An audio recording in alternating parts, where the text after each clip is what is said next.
Why did Thanos wait so long to collect the Infinity Stones instead of going down to Earth himself in 2012? When the Earth was attacked, Loki led the Chitauri on a crusade against the planet, with the hopes of collecting the Tesseract for Thanos, and taking the Earth for himself in the process. Later, we learn that Thanos commissioned the services of Ronan the Accuser to collect the Power Stone for him, rather than going around the galaxy personally. After all, Thanos knew where the space and the Power Stones were. He had the army necessary to go down and take them, yet he sent cronies to do it for him first. So today, let's discuss Thanos' strategy, and what took him so long to actually get into the fight himself, rather than sending others to do his bidding for him. Something to remember about Thanos is the flow of information, how Thanos was careful to control the flow of information, and what leaked to the larger galaxy.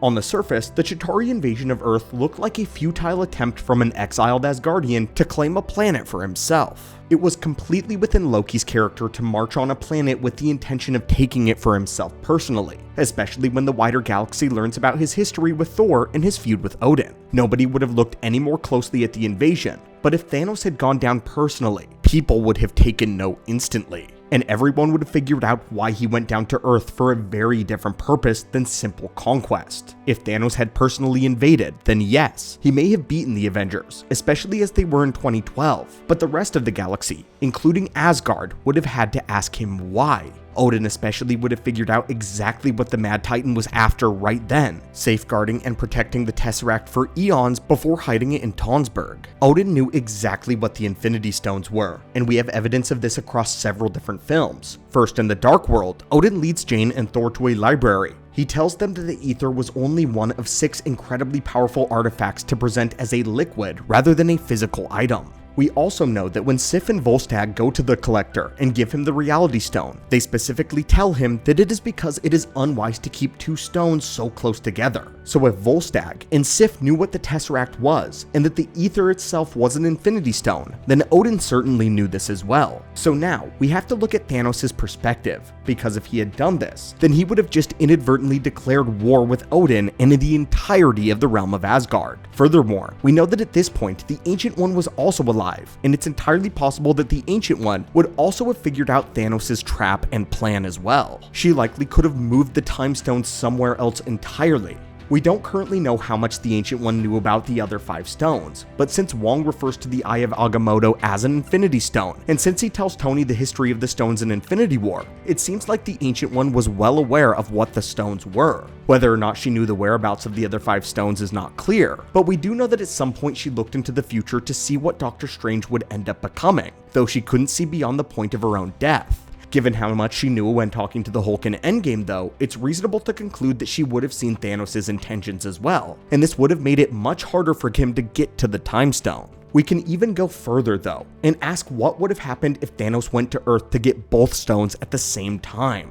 If this was the case, then he would have had to split his attention between the 2 of them. The Avengers would be guarding the Tesseract, and the Sorcerers would be protecting the Time Stone, so Thanos would have to pick one to start with, and then turn his attention to the other. This would have wasted precious time, and given how easily the Sorcerers are able to sling ring themselves around the planet, it's entirely likely that they would have hidden the Time Stone away somewhere else, which Thanos may have never been able to uncover. This is all before we take into account the most important detail in the plan of Thanos, the one key detail that held him back for so long.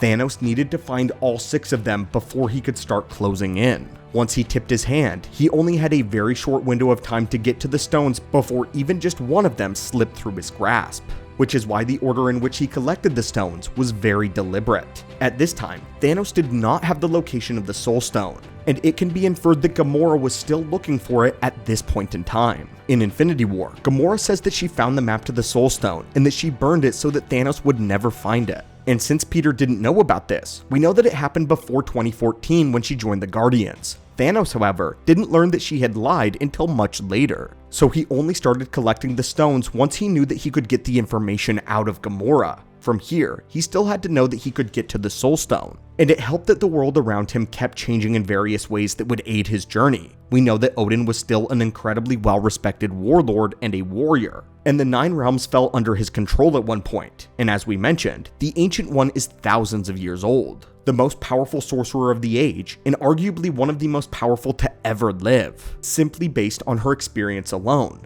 We know that Thanos struggled against Doctor Strange on Titan, and Strange was only a few years into his training. Only a few years, and he fought for the fate of the Time Stone. A brief detail that's important to mention is that we don't know how long Doctor Strange actually spent fighting Dormammu in 2016, and it's been theorized that he took years to finally break Dormammu down. But either way, this is a speck of time in comparison to the Ancient One's several hundred years of study and practice. She could have also been backed by other sorcerers, so the Ancient One and Odin dying were both incredibly helpful to Thanos and his plans. It's also important to mention that without knowing where the Soul Stone was, the rest does not matter. Thanos can't actually capture the 5 stones and then sit on them until he finds the Soul Stone, without the rest of the galaxy retaliating against him. He would have almost certainly faced a massive onslaught from everyone in the galaxy once they figured out his plan and what he wanted.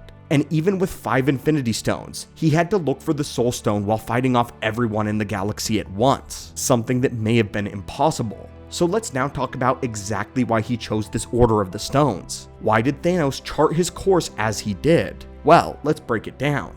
First, Thanos went for the Power Stone, and this is for 2 reasons. Number 1, this was the most heavily fortified stone of the 6, as it had the entire Nova Corps and planet of Xandar standing in its way. Therefore, he had to employ ambush tactics in his only hope of laying waste to the entirety of the Nova Corps, and the easiest way to do this was best served with shock and awe, surprise, and brutality. If he had gone for the other stones, the Nova Corps would have been on high alert and would have made his attempt to capture the Power Stone extremely difficult. Secondly, we know that in the comics the Power Stone can amplify the power of the other 5 stones, sort of like a super battery that creates a loop of power between itself and the other stones. This superconductor makes it much more versatile in what it can do, so each stone would become stronger once he had the Power Stone added to the collection. Next, he would go for the Space Stone, which he learned was aboard the Statesman when Thor and his refugees escaped from the destroyed Asgard. Thor was in a particularly vulnerable state, not just because he wasn't on solid ground, but because there was no weather in space, and Thanos likely knew this. Even if he could have summoned lightning, he would blow the ship apart and doom everyone. So in this environment, Thor was extremely vulnerable.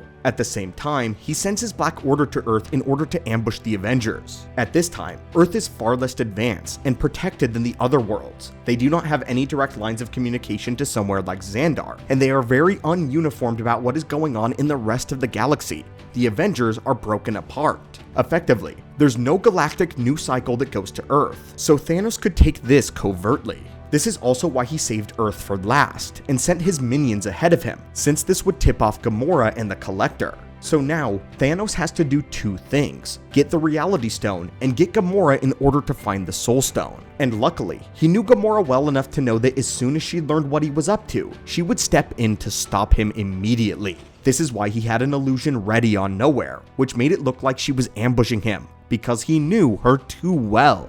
Once he used the Reality Stone to lure her in, he thought that the Black Order could handle Earth. But of course, he was wrong about Tony Stark. What's most important about Thanos' planning, however, is that the best plans aren't laid out from beginning to end. Instead, the best plans are a web where Thanos can monitor every possible outcome and create a contingency for every obstacle. This is why Thanos is dangerous. He did not want the Black Order to fail, but he was prepared in case they did. And this was the biggest hitch in his otherwise well-established order of operations, his one fatal flaw. The Soul Stone, however, required a leap of faith, as he did not know what he would be walking into. But with the power of 3 Infinity Stones at his side, he was confident that he could face anything that the galaxy had to throw at him. And in the end, Thanos was right. From here, he was ready to reconvene on Titan to meet with the Black Order, so visiting Earth wasn't originally a part of this plan. But by that point, it was too late. He already had set so many pieces into place that there was no way to truly beat him, not without the United Avengers standing against him. But the Earth was left undefended after the division of the Avengers, and Thanos and his plan worked out perfectly. But anyway, friends, what do you think of why Thanos waited so long to collect the stones, and why he was afraid of tipping his hand to Odin and the Ancient One? And as a big question, if he had attacked Earth in 2012, would he have been successful? As always, my friends, Hulk smash that subscribe button for more Marvel lore, and have a great day.